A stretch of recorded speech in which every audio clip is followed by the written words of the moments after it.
chào tất cả các bạn, hôm nay mình sẽ giới thiệu cho các bạn một số cái washi giấy mà mình đang có nha. Đây nè, như các bạn cũng đã thấy ha. Các bạn nhìn qua các bạn thấy là dễ thương nha. Và bây giờ mình sẽ giới thiệu từng em ha. Rồi, em đầu tiên là mình sẽ giới thiệu là một em bánh kem nha.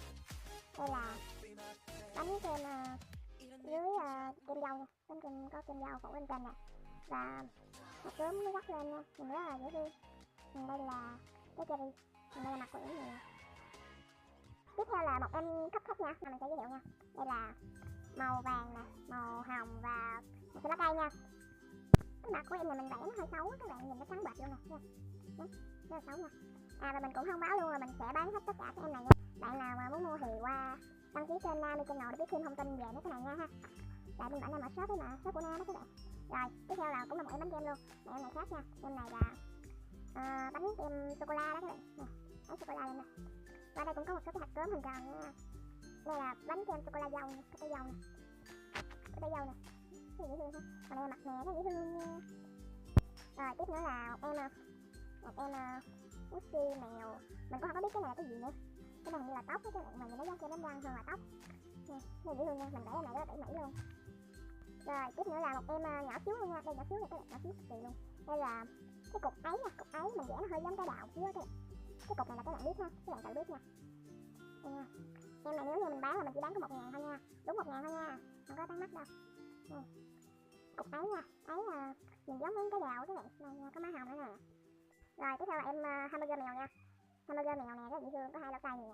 Cái mặt mình cũng vẽ cũng khá là đẹp á. Cái em này là mình lấy ở trên Google mình coi hình là mình vẽ lại đó các bạn. Nè. Khá là giống, không có giống 100% đâu. Đây là 2 miếng cà chua, rau nè, thịt nè, phô mai, thịt, rồi cái bánh hamburger nằm ở dưới. Nè. Rồi còn đây là em củ cải nha các bạn. Đây là củ cải nè, rất là dễ thương nha. Ban đầu là mình định làm cà rốt các bạn, nhưng mà mình vẽ trên đây nhiều lá quá nên là thành cái củ cải luôn. Nè. Khá là cute, cái mặt cực kỳ cute luôn này nè. Đó. Rồi đây là em dưa hấu nha, mình sẽ giới thiệu nhanh về em này nha. Đây, em này cũng rất bình thường thôi, không có mặt mũi nha. Đây, rất bình thường thôi. Đây, em này rất là đẹp nha, em này là unicorn, lần ngựa kỳ lân cầu vồng á các bạn, mình cũng không biết đọc sao nè. Em này ngồi cái tư thế gì mình cũng không có biết, nói chung là ngồi theo kiểu mấy con ở nhà đó, mấy cái con chó rồi con mèo ở nhà đó. Đây là cái sừng này mình không có chạm răng nha. Đây, hai cái chân cũng vậy. Cái mình vẽ cái mũi nó hơi giống cái mũi heo xíu các bạn nè, cái tóc nha, 7 màu nha, ý không phải 7 màu, 1, 2, 4 màu nha.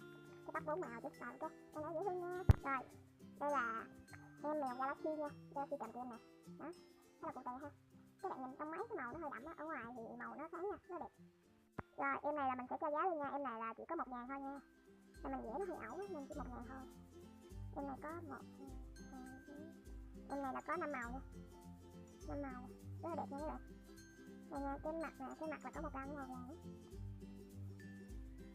Không có chạm răng. Tiếp theo là một em Gucci mà ai cũng quen thuộc ha, bánh donut. Cái này là mình cắt nó hơi bị xấu á các bạn, xấu lắm luôn á. Bông gò cũng ít nha, mình cho rất là ít. Đây là donut dâu nha, có cớm nữa nè.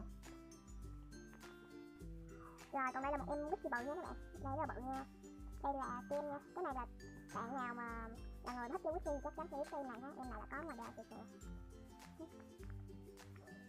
Cái này cũng là chậm răng nha, cái bự nha các bạn, đây bự nha.